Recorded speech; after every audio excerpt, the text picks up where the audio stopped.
மக்களே, welcome to Shri Manju vlogs. எங்க வீட்ல சாட்டர்டே வெஜ் லஞ்ச் பார்க்கலாமா? எஸ். உனக்கு பிடிச்சதா இருக்கா இன்னைக்கு? யா, எங்க குட்டு டுக்கு ஒண்ணே இதுல பிடிக்கும். அது என்னன்னு நான் சொல்றேன்.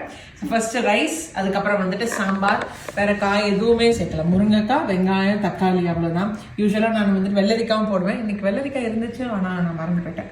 முருங்கைக்காய் மட்டும் தான் போட்டிருக்கிறோம். திருப்பி வந்து பர்பிள் கலர் கேபேஜ் இருக்கும் இல்லையா, ஸோ அந்த பர்பிள் கேபேஜில் கூட்டு வச்சுருக்கிறேன். ஃப்ரோசன் கோகோனட்ஸ் கூட இங்கே வந்து கிராசரியில் விலை ஜாஸ்தி ஆகிடுச்சு. $2.40 என்னமோ, $2.40 என்னமோ இருந்தது. இப்போல்லாம் அதெல்லாம் $5. ஸோ போன தடவை ஏதோ ஒன்று $4 கிடச்சுன்னு வாங்கிட்டு வந்தேன். இருக்கிறதுலே வேர்ஸ்டான கோகோனட்டு. ஃபுல்லாக இவ்வளவு நீளமாக ஷ்ரெட் பண்ணி வச்சுருக்காங்க. பட் நான் மிக்சியில் கிரைண்ட் பண்ண மறந்துட்டேன். அதனால தான் அந்த தேங்காவும் உங்களுக்கு இருக்கும் அந்த இதில். ஸோ பர்பிள் கேபேஜ் கூட்டு வச்சுருக்கிறேன். திருப்பி வந்துட்டு கோவக்காய் கூட்டு. அதுக்கப்புறம் வந்து இதுதான் எங்க குடு டுக்கு ரொம்ப பிடிச்சது, பொட்டேட்டோ ஃப்ரை. இன்னைக்கு அவங்களுக்கு ஆமா, அதுக்கப்புறம் நெய் இருக்கு, தயிர் இருக்குது. இன்னொன்னு என்னன்னா வெண்டைக்காய் இல்லை.